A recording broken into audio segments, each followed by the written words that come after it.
خیلی وقتا مامانا میان پیش من و میگن که نمیدونم چه مشکلی وجود داره، من مامان خوبی نیستم، احساس میکنم مریض شدم، نکنه من افسردم.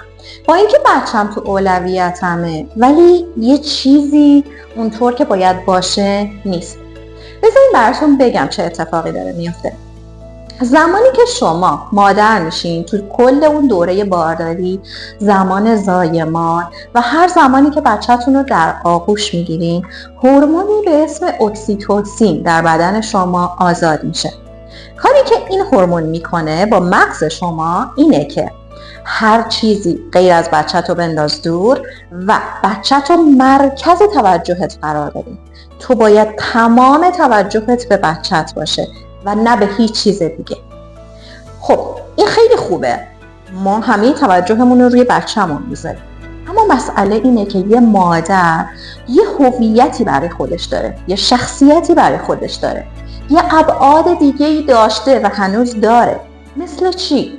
مثل دیگر ارتباطاتش، مثل شغلش، مثل علایقش، سلایقش، سرگرمی‌هاش، حتی نیازهای جسمانیش، نیازهای بیولوژیک اولیه‌اش، مثل غذا خوردن، مثل خوابیدن، رابطه جنسی، حموم رفتن به صورت تنهایی.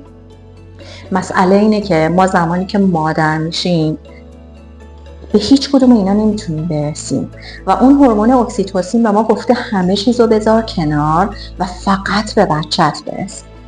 حالا یه مادر باید بیاد به تطابق برسه، باید بیاد اینا رو با هم تنظیم کنه، باید ببینه با اینکه بچم مرکز توجه منه، اما نیازهای من و مشغولیت‌های دیگه من جاش کجا قرار میگیره. خیلی مامان‌های زیادی هستن که این مشکل رو دارن. در واقع میتونم بگم همه مامان‌ها این مشکل رو دارن. یکی از ساده ترین و البته مؤثرترین روش ها برای اینکه به این تعادل برسیم گروه مادرانه.